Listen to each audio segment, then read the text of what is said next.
ఈరోజు దేవరా హిట్ అయింది. దేవరా ఖచ్చితంగా హిట్ కావాలని చెప్పి నేనైతే చాలా బలంగా కోరుకున్నా. బికాజ్ ఎందుకంటే కొందరి ఆధిపత్యాన్ని, పూర్తి స్థాయిలో ఆధిపత్య మాటలని, అహంకారాన్ని ఇవన్నీ తగ్గించాలంటే ఖచ్చితంగా దేవరా లేకపోతే పుష్ప ఇట్లాంటి ఖచ్చితంగా హిట్ కావాలి.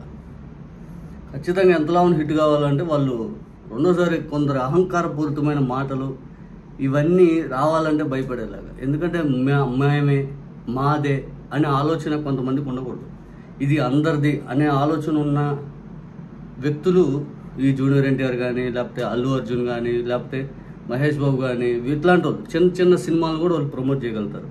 ఎటువంటి బేసిజాలు పోకుండా. ఇప్పుడు జూనియర్ ఎన్టీఆర్ దేవరా హిట్ అనే దాని మీద నిజంగా చాలా మందిలో భిన్న అభిప్రాయాలు ఎందుకు వ్యక్తమైందంటే, గతంలో రాజమౌళి సినిమాలు తీస్తే దాని తర్వాత ఆ ఎక్స్పెక్టేషన్ అందుకోలేక ఫ్లాప్ అయితే అయ్యింది అన్నారు. ఈ దేవరా కూడా మ్యాక్సిమం ఎక్స్పెక్టేషన్ లేకుండా వెళ్తే ఖచ్చితంగా నచ్చిద్దంట. ఫస్ట్ హాఫ్ బాగుందంట, సెకండ్ హాఫ్ అంత ఎక్స్పెక్టేషన్ తీసుకోలేకపోయాడంట, క్లైమాక్స్ ట్విస్ట్ ఏదో బాగుందంట దేవరాలో.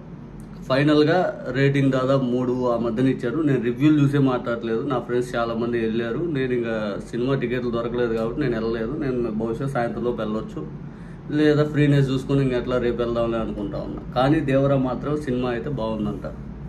మా వాళ్ళలోనే చాలామంది చూశారు, మా ఫ్రెండ్స్లోనే. ఆ సినిమా వస్తున్న టాక్ కానీ, రివ్యూలు కానీ ఇటన్నిటిని బేరీ చేసుకొని చెప్తా ఉన్నా. బాగుందంటే నేనైతే చూడలే. నువ్వు మళ్ళీ అదేందండి స్టోరీ కూడా ఏం అడగలేదు. సినిమా అయితే బాగుందంట. అయితే నాకు హ్యాపీ ఏంటంటే బాగుందని అన్ని చోట్ల వస్తూ ఉంది. ఖచ్చితంగా జూనియర్ ఎన్టీఆర్ హిట్ కొట్టాలంటే నేను బలంగా అనుకున్నాను. ఎందుకంటే నందమూరి ఫ్యామిలీలో నాకు నచ్చే అతి కొద్ది మంది వ్యక్తుల్లో జూనియర్ ఎన్టీఆర్ ఒకరు. బాలకృష్ణ కూడా నాకు నచ్చుతాడు కాదు సినిమా పరంగా. లేకపోతే రెండోది హెల్పింగ్ నేచర్ బాలకృష్ణ దగ్గర ఉంది. ఏ మాటకు ఆ మాట మనం నెగిటివ్గా మాట్లాడాలనుకున్నప్పుడు రాజకీయాల్లో మాట్లాడాలి, కానీ బాలకృష్ణ హెల్ప్ చేస్తే బయటికి చెప్పడు. అట్లాంటి చాలా హెల్ప్ అనేది బాలకృష్ణ ఖచ్చితంగా చేయగలుగుతాడు. అతని దగ్గర సెన్సిటివ్నెస్ అనేది ఉంది బాలకృష్ణ గారి దగ్గర. చేసి మళ్ళీ నేను 10 ఊర్లు చెప్పడు, నేను చేశాను. అదొక బాలకృష్ణ, అదొక టైప్ ఆఫ్లో ఉంటాడు. అతను ఏంటంటే నాకు అతను నచ్చుతాడు కొన్ని సందర్భాల్లో, అన్ని సందర్భాల్లో కాదు, కానీ రాజకీయాలే. కానీ వ్యక్తిత్వ పరంగా బాలకృష్ణ గారి విషయానికి వస్తే మన అనుకుని ఎంత దూరం అని వెళ్తాడు. అది అతను నాకు ఆ వ్యక్తిత్వం నచ్చింది. బాలకృష్ణ గారిలో కొన్ని ఆస్పెక్ట్స్ సాయం చేసి మళ్ళీ తిరిగి నేను చేశాను 10 ఊర్లు చెప్పడు. జూనియర్ ఎన్టీఆర్ కూడా సేమ్ ఇదే మెంటాలిటీ. జూనియర్ ఎన్టీఆర్ది కూడా సేమ్ అలాగే ఉంటుంది. జూనియర్ ఎన్టీఆర్ మెంటాలిటీ కూడా. తర్వాత ఈ అల్లు అర్జున్ విషయం వీళ్ళందరూ చేస్తూ ఉంటారు సాయం. ఏదో ఒక్కడే అతను ఎవరో చేశాడు, అతనే చేశాడు అన్నట్టు బిహేవ్ చేయరు. వీళ్ళు మేము చేసాము అన్నట్టు అంతతో వదిలేస్తారు. నేను చేసాము 10 ఊర్లో చెప్పరు. అందుకని నాకు కొంతమంది హీరోల్లో బాగా నచ్చుతారు. వాస్తవానికైతే నేనైతే మహేష్ బాబు ఫ్యాన్. నాకు సూపర్ స్టార్ కృష్ణ గారి దగ్గర నుంచి మహేష్ బాబు గారి సినిమాలు కానీ ఇవన్నీ నాకు బాగా ఇష్టం. మా ఫ్యామిలీ కూడా దాదాపు కృష్ణ గారి అభిమానులే.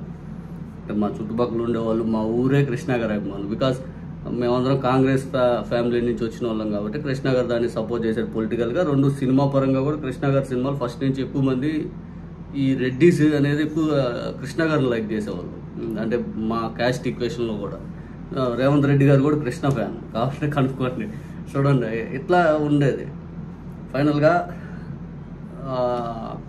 నందమూరి ఫ్యామిలీలో జూనియర్ ఎన్టీఆర్ కూడా పూర్తి స్థాయిలో పెద్ద హిట్ కొట్టేశాడు. ఆయన రాజమౌళి పాత్ ఏదైతే ఉందో తర్వాత ఫ్లాప్ అయ్యేదని దీన్ని బ్రేక్ చేసినట్టు కనపడతా ఉన్నాడు. ఇంకోటి మెయిన్గా తారక రత్న గారు ఈ చనిపోయిన అంశం ఏదైతే ఉందో అప్పుడు వైఎస్ఆర్సీపీ శ్రేణులు కూడా, జగన్మోహన్ రెడ్డి గారి అభిమానులు కూడా తారక రత్న గారికి ఏం కాకూడదు, బతకాలని బలంగా కోరుకున్నారు. మన వీడియోలు కూడా నేను కూడా చాలా చేశాను. మన వైసీపీ సోషల్ మీడియా కానీ, వైసీపీ మెయిన్ స్ట్రీమ్ మీడియా కానీ, జగన్మోహన్ రెడ్డి గారి అభిమానులు కానీ తారక రత్న బతకాలని చాలా బలంగా కోరుకున్నారు. ఇక్కడ మనందరం బాగుపడాలని ఎవరికోళ్ళు అయినా కానీ పూర్తి స్థాయిలో అందరూ రాజకీయాల విషయంకి వస్తే ఇది రాజకీయాలు మాట్లాడే ప్లాట్ఫామ్ అయితే కాదు. అయితే కొందరి అహంకారానికి, కొందరి అవమానపూరితమైన మాటలకి ఈ సినిమాలో అయితే హిట్ కొట్టాలి ఖచ్చితంగా. ఎందుకంటే నెక్స్ట్ పుష్ప కూడా పెద్ద హిట్ అయితే కొట్టాలి. లేకపోతే కొందరి అహంకారపూరితమైన మాటలకి, అహంకారపూరితమైన పనులకి దెబ్బతింటారు. అంటే ఇంకా సామాన్యులకు అవకాశం రాకుండా చేస్తారు. అంత నీచంగా బిహేవ్ చేస్తున్నారు ఈ మధ్య, మరి అధికారంలోకి వచ్చాకైతే మరి ఘోరంగా చెప్పాలంటే.